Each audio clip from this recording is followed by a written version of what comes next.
Welcome back to the Sporting Eyes YouTube channel and a new series called AFL Rapid Fire Debates. In each of the shows, we'll go through about 5 AFL topics regarding the latest news and storylines, but the catch is I'll have 1 minute and 10 seconds to give my take. The point of this is to make it pretty concise and straight to the point, so we'll get into the first topic right now. In the new rule changes, the AFL has created the Maynard rule.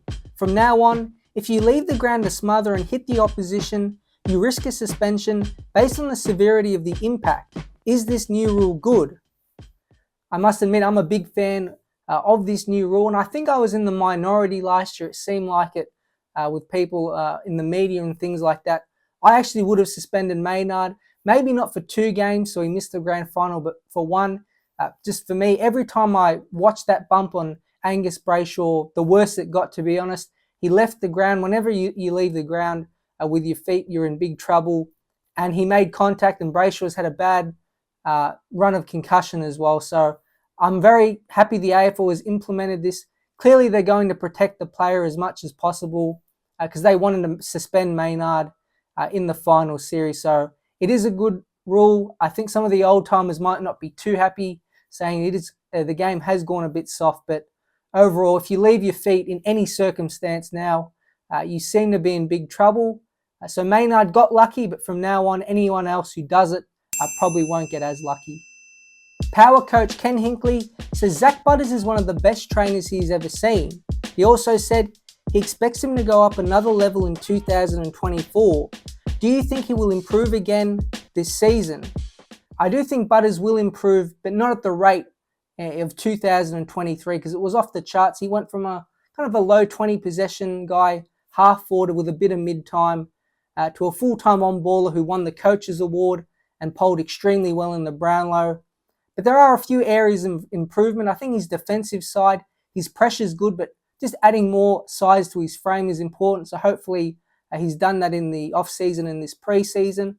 And I also think his goal kicking, he kicked in the low kind of 10s. I think it was about 12 goals, which is okay. It's not terrible for a midfielder, but maybe with Horne-Francis and Rozee, those 3 kind of rotating forward mid, he can get it up to the 20s. And that means when you hit that mark, you're with the Bonampellis, Petrarca and De Goey. So I think there is still more room for improvement for Zak Butters. Cam Zurhaar is a free agent at the end of the year, and he's yet to declare he will stay at North Melbourne. Some are calling him out for being a hypocrite after he pulled slight jabs at Jason Horne-Francis when he left for Port Adelaide. What is there to make of all of this? I'm actually going to defend Cam Zurhaar because a lot of people have been having a go at him, but the situations that both of them were in and are in is different. So Horne-Francis left in his first year, and I think from Cam Zurhaar's perspective and other North Melbourne players, they all felt like he just quit on them and didn't really give them a chance. Now you can argue that he should or he shouldn't have. That's a whole different question. So that's why Zurhaar did those jabs on him on social media. But for Zurhaar himself, he's a free agent, so he's kind of got more of a right, if that makes sense. And he's given them 7 years of service, and this is his 8th year at North Melbourne, and he hasn't had any success really at all. Individually, he only kicked 20 goals last year, and I think wherever he goes, he'll probably get overpaid because he's that type of player that has the power and the flashy highlight plays. But for him to get a huge deal, I think he probably needs mid-30 goals and closer to 20 touches per game to emulate the Petrarca if he wants a really big contract. Charlie Curnow is now vice-captain of Carlton alongside Jacob Wiedering and Sam Walsh, while Patrick Cripps will captain the club again. Do you like this move that the Blues have made with Charlie Curnow? I do like the move because it gives more responsibility to Curnow, who surprisingly is a bit older than what a lot of people think. He's 27 years old. He's right in the middle of his prime. And for Carlton, it sets them up with a senior leader on each line, with Wiedering, then Cripps and Walsh, and then Curnow forward the ball. And just focusing on Curnow, he has taken a bit of heat for his final series, and people are saying the things he does in the home and away season don't matter as much.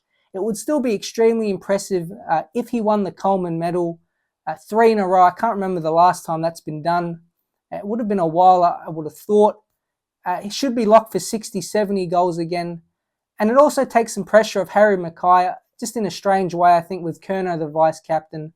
As long as Mackay can do his thing and roam up the ground, I think it'll all work out. And I'll give Charlie Curnow a pass for his final series because it was his first. And if they get back there again and he kind of stinks it up, then it will be a bit more concerning that maybe he struggles under a bit more pressure. The AFL are reportedly battling with Warner Brothers over the ability to use the name Devil in the Tasmania football team's name. What should the level of concern be right now, and will any other names work?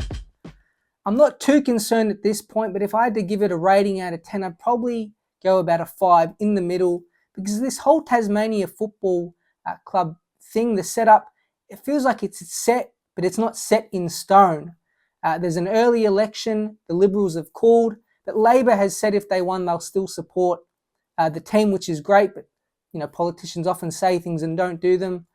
So I've kind of got a bit of an uneasy feeling about the whole thing, because they need to build this huge stadium for $750 million, but no doubt it'll be closer to $1 billion because these things always go over budget. They need to set up academies, zones to get some players, and a training facility, and they need the name Devils because it's the best. Jack Jumpers in the basketball is great, but the Tasmanian Devils sounds right, sounds like it fits in the AFL. It's such an iconic animal in Australia and specifically Tasmania, so I'll be heartbroken, I really will, if they don't get the name the Devils.